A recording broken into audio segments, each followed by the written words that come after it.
Good morning, everyone. Mary Corville and I are here in my garden this morning. It's a lovely morning that we've had this August and September. Really quite exceptional in terms of what I call a visitor's weather. We're going to talk about paniculatas this morning, and I want to just share with you they're one of my favorites of all the species, and the reason being, I think we know this. They're bulletproof. They're wonderfully cold hardy. They flower for us every year without fail. And now, with the introductions that have come along in the last maybe 15 years, we have magnificent autumn colors. And to be honest with you, September is the paniculata month. You can't beat it. It is absolutely superb, and we're going to show you some examples of that today. A variety is fairly common, vanilla strawberry. Those of you who've been to Heritage, we have some splendid examples of it. But look at this plant here, how well it's grown. Actually, a little too good. Nice thing about this plant is it's very robust. And they respond, as you know, well to pruning.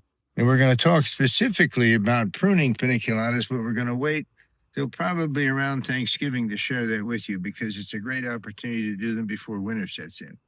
But nonetheless, beautiful big flowers, long stems. Plant has grown well. Again, remember, I have surface irrigation here in virtually all these plants. So they are very robust given the weather conditions we had to grow big. Some of the stems will stay straight. Some of them, because of the large blossom size, as you can see, will bow and bend over. Here's another variety that I am very, very fond of, Firelight. A lovely plant, as you can see. And if Mary gets a chance to get in closer, let's look at the color of those sepals and how they perpetuate. Look at that. It's a gorgeous thing. Lovely flower, panicle-shaped blossoms, classic paniculata. Can you beat that for color? Of course not. It opens as a creamy white in early season, but look at how it develops at this point. Wonderful plant. I cut this plant back pretty hard last year. The reason was it was probably half again bigger than what you see today. I like this form a bit better. Remember that when we get around to pruning time for paniculatas, you, with your pruners, can control plant size.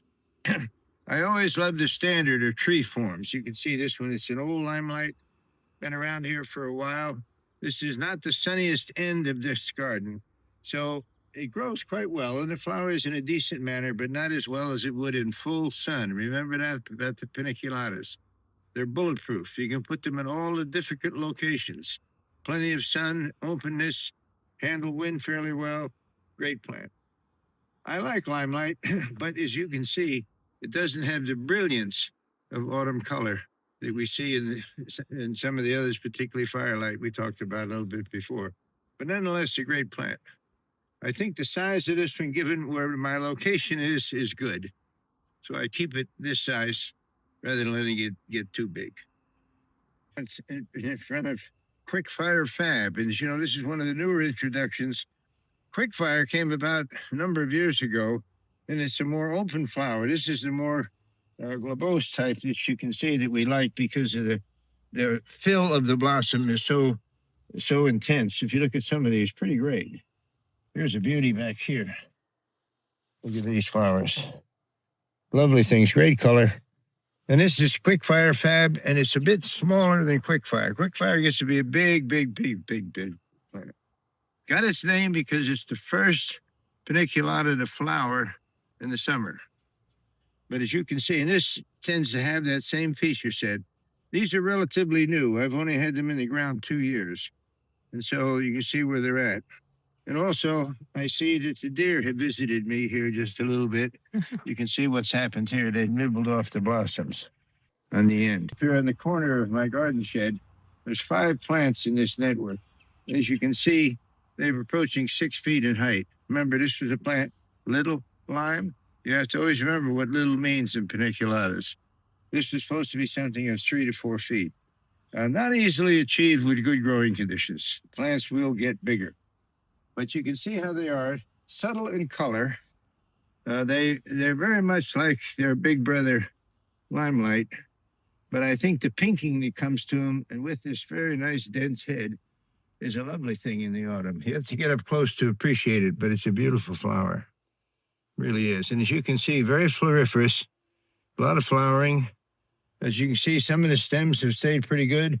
I actually gave this a pinch, and we'll talk about that when we talk about pruning in general. This got a little bit of a spring pinch on this side, and over here, it did not.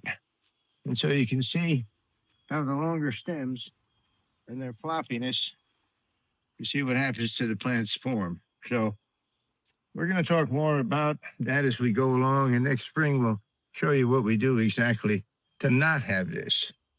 So this is a good example to see that which was done and that which was not. So I think it's a pretty good piece. I'm very fond of this plant because of its bloom density. And throughout the summer, it always looks great. Generally speaking, you can see it in its nice upright form. Pretty great. One of the things that we want to mention as we talk about paniculatas is they have wonderful winter keeping in the house. You can cut these stems, and this is a good time to do it when they're in this great form.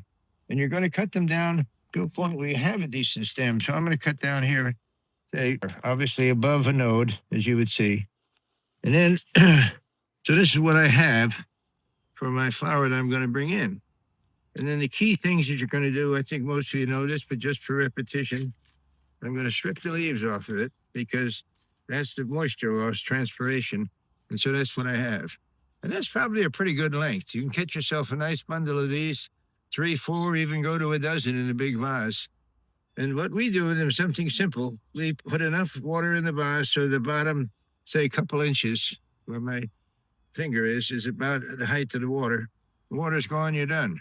You don't do any more to them. And they will stay pretty much like this for the entire winter.